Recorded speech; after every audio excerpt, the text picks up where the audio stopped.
Ready Jaguar opinion poll this morning asking you, are you concerned or how concerned are you by the Michael Flynn reports and that whole mess? And you have a choice of a lot, a little, or not at all. You can log on to WWL.com and cast your vote, or I'd really like you to call me and we'll talk about it. 12% saying a lot, 18% saying a little, and y'all ready for this? 71% saying not at all. Our guest is Christine Fair, an associate professor in the Security Studies program in Georgetown University's Edmund A. Walsh School of Foreign Service. Good morning, Professor. Good morning. Boy, those Hmm? are some horrifying numbers because y'all should be very concerned about what this man has done. Well, I would think so, too. And I'll tell you, before we get to the meat of it, I like Mike Pence. He's got some pretty wacky ideas when it comes to people that are gay that I don't agree And with women. at all. Yeah, and women, right. I'm from Indiana. Okay. But it seems like despite some of those things, he might be a pretty good guy. And I don't understand how you can have a White House where you let him go out there with his pants flapping in the breeze. You know what's going on, but you don't bother to tell him that. I think it would have to be awkward, at least in the near future, with Mike Pence and anybody else in the Oval Office, huh? Well, I don't think Mike Pence is as innocent as he says he is. I mean, the problem with Wait, Flynn. really?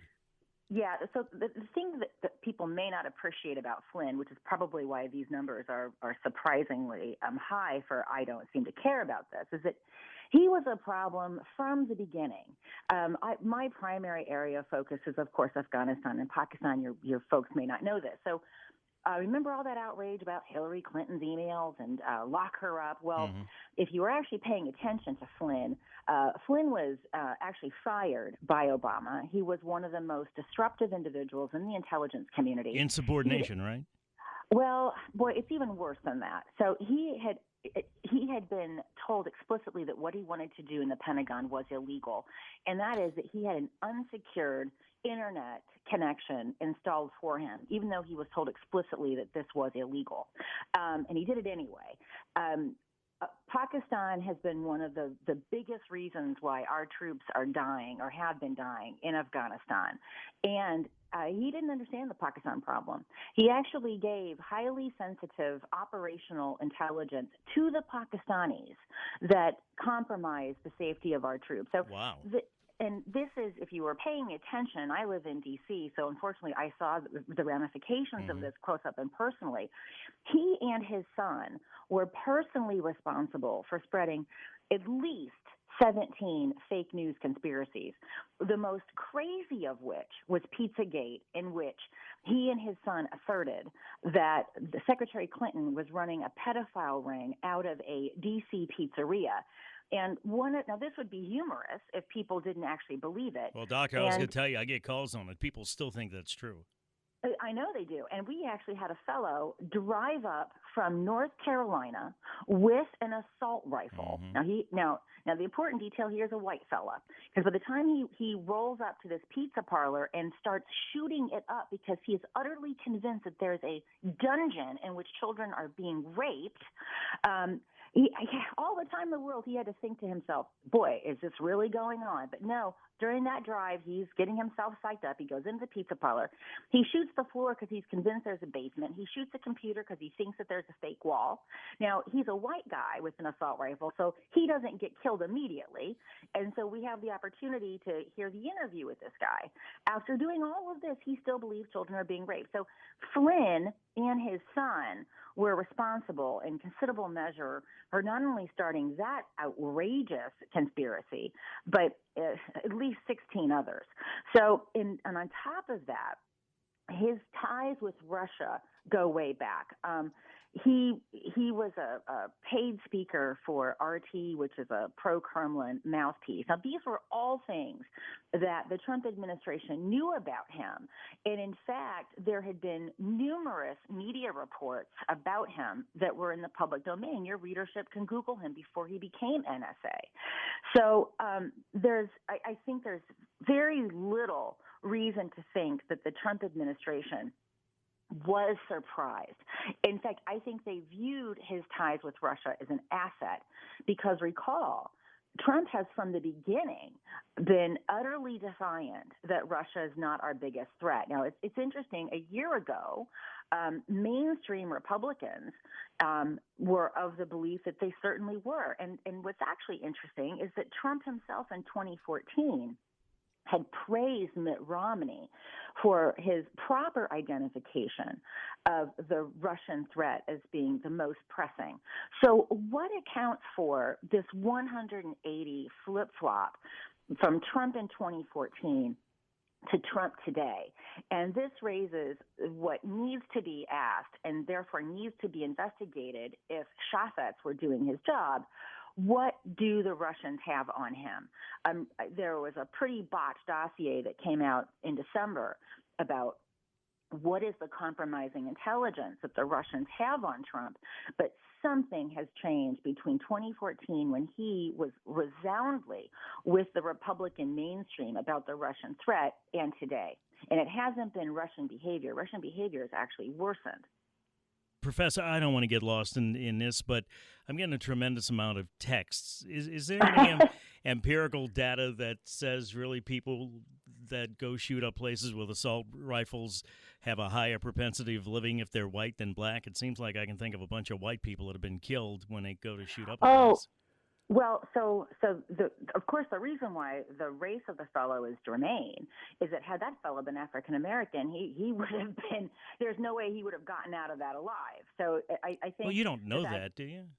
Well, there actually is quite a bit of data on this, and the Department of Justice collects data on this. Here's a shocking number: our police kill about 3 people per day across the country. Mm-hmm. So that is an incredibly high number. Compare that to other European democracies, it's actually insane.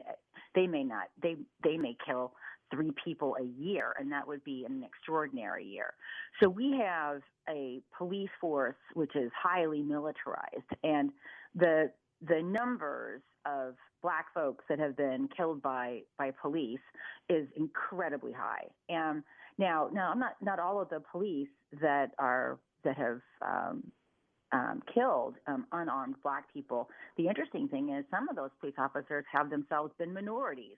A very highly publicized case in New York a few years back involved a Chinese American police officer who shot an unarmed black child. This is a real issue. Police murdering innocent people in this country, and the math is strongly on the side of the claim that disproportionately unarmed black people are being killed by police. Before we run out of time, let me ask you about leaks. Yeah. Donald Trump said the real story here. This is really important, is the leaks issue. Yeah, let's get back to the real issue here. So where are these leaks coming from, or is it because people are in the government already? Perhaps they don't agree with him. They want him to look bad, or the administration to look bad, or maybe just acting out of good intentions, and they think this is something that is not right that needs to be brought to light. So social media. So, you'll go back to Manning, the whole concept of WikiLeaks, which has really proven itself to be a tool of Russia in many ways. But social media has really empowered this idea of the leaker or the whistleblower. Now, I'm hardcore when it comes to national security issues, and I do not condone these leaks. And I don't think anyone should. But this is not something that's unique. This is something that, ironically, has been valorized in our public culture. You look at these people saying that Snowden is a hero. He's not a hero. He's a traitor, in my view. But the other thing that I really want your listeners to understand is that we have a president right now in the White House. He can talk about leaks all he wants, but he does not take security seriously. He is still using an Android phone, which is highly compromisable. Look at what just happened at Mar-a-Lago. For the benefit of a rich guest, they actually allowed him to be photographed with the man who holds the so-called nuclear football. So they outed the man who actually has the codes to our nuclear arsenal. Was it a member or a guest? It was I don't know I don't know how the Mar-a-Lago Yeah. policies I was just kidding. work, Because remember, dues payer, it's different. Tell me real quick. It doesn't matter. No, it doesn't matter if it's a dues payer. No, I know. It was a joke. No I was one just has kidding. a right. And of course, this poor man's career is probably ruined because he should never have let himself be so photographed. They were handling highly classified materials about the North Korean test on a dinner table, using their phones to illuminate it. Again, phones can be highly compromised, and there were resort guests milling about. He has in his information that he puts forward, he's been releasing classified information. The intelligence community doesn't even want to brief him on highly classified materials because they do not trust him. So he can complain about leaks. He's actually the source of important compromising leaks. And I find it outrageous that people were so incensed over Hillary Clinton's email server, which actually was not in violation of the law.